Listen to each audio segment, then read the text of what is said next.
कहानी चंद्रगुप्त मौर्य की।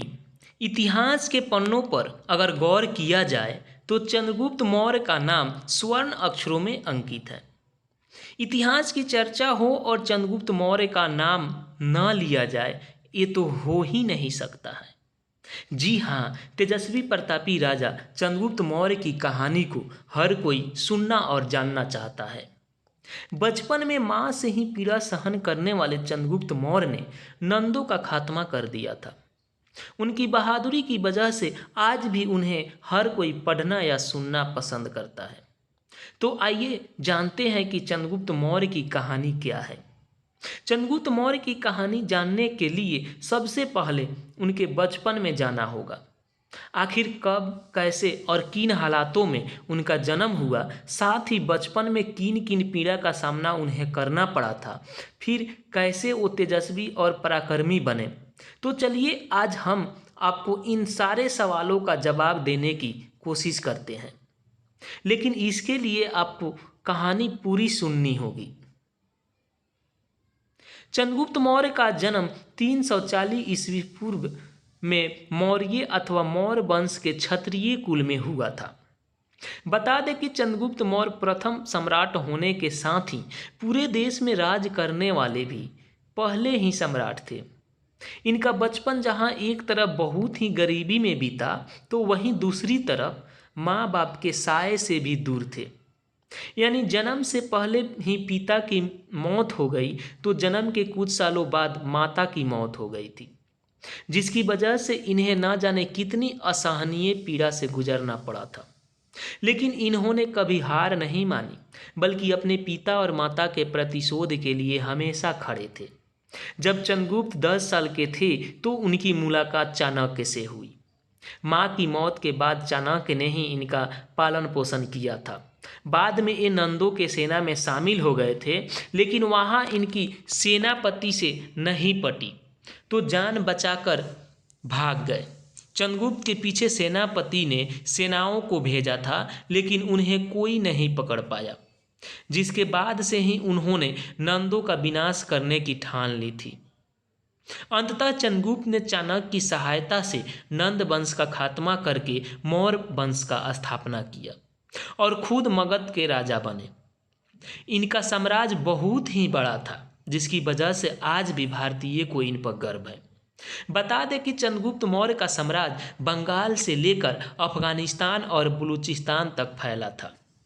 हालांकि ये बात और है कि भारत का बंटवारा एक बार नहीं कई बार हो चुका है और आज भारत से कई देश अलग हो चुके हैं, लेकिन चंद्र ने अपनी लोकप्रियता और पराक्रम से बहुत दूर दूर तक राज किया था।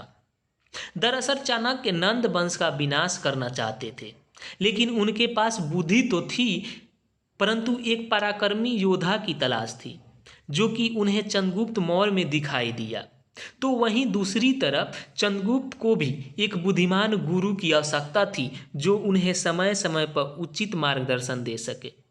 इसलिए दोनों को ही एक दूसरे की जरूरत थी। ऐसे में दोनों ने एक साथ मिलकर नंद वंश का विनाश करने का बीड़ा उठाया था। बता दें कि दोनों ने मिलकर सेना तैयार करने के साथ ही मगध पर आक्रमण कर दिया था, लेकिन इस युद्ध में उन्हें असफलता हाथ लगी थी, जिसकी वजह से दोनों ही वहां से भाग निकले थे। हार के भागने के बाद चंद्र ने एक रणनीति तैयार की, जिसके बाद वो धीरे धीरे मगध में प्रवेश करने लगे थे। बता दें कि अपना विजय अभियान का शुरुआत चंद्रगुप्त ने बॉर्डर से किया था, जिसके बाद रास्ते में आने वाले कई जिले तो कई राज्यों को जीतते हुए मगध पर आक्रमण कर दिया था। बता दें कि चंद्रगुप्त मौर्य ने रास्ते में पड़ने वाले हर जिले, हर राज्य को जीता था, जिसकी वजह से कई राज्यों से उसे खूब समर्थन भी मिला था। ऐसे में इनकी स्थिति और भी मजबूत हो गई थी।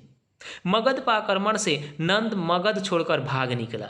अब चंद्रगुप्त मगध का राजा बने और मगध के राजपट संभालने लगे। कुछ दिन बाद नंद को पकड़कर उसे भी मार दिया गया। कैसे हुआ था चंद्रगुप्त मौर्य का विवाह? बता दें कि सिकंदर के सेनापति सेलुकस ने भारत पर आक्रमण किया था, लेकिन इस युद्ध में उसे करारी शिकस्त मिली थी। इतना ही नहीं, उसे चंद्रगुप्त के साथ अपमानजनक संधि भी करनी पड़ी थी।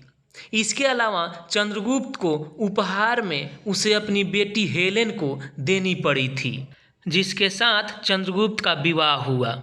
इससे पहले चंद्रगुप्त का विवाह दुर्धरा नाम की कन्या से हो चुका था, जो एक साधारण व्यवसायी की पुत्री थी, और इसी कन्या से बिंदुसार का जन्म हुआ था। बता दें कि जब बिंदुसार गर्भ में ही था तब दुर्धरा की मृत्यु जहरीले फल खाने से हो गई थी। उस समय चाणक्य ने अपने सूझबूझ से दुर्धरा के पेट चीरकर बिंदुसार को बाहर निकाला और उसे एक नया जीवन दिया। कैसे हुई चंद्रगुप्त की मृत्यु? 300 ईस्वी पूर्व के आसपास मगध में भयंकर अकाल पड़ा। इस अकाल से निपटने में चंद्रगुप्त असफल रहे और इससे भारी संख्या में लोगों की मृत्यु हो गई। ये सब चंद्रगुप्त को सहन नहीं हुआ और इसके पश्चाताप के लिए वे राजपाट छोड़कर कर्नाटक के श्रवणबेलगोला में चले गए। वहाँ वे अन्न जल त्याग दिए, जिससे उनकी मृत्यु 298 ईस्वी पूर्व में हो गई। बता दें कि चंद्रगुप्त केवल 42 साल की उम्र में ही इस दुनिया को छोड़ गए थे। जय हिंद।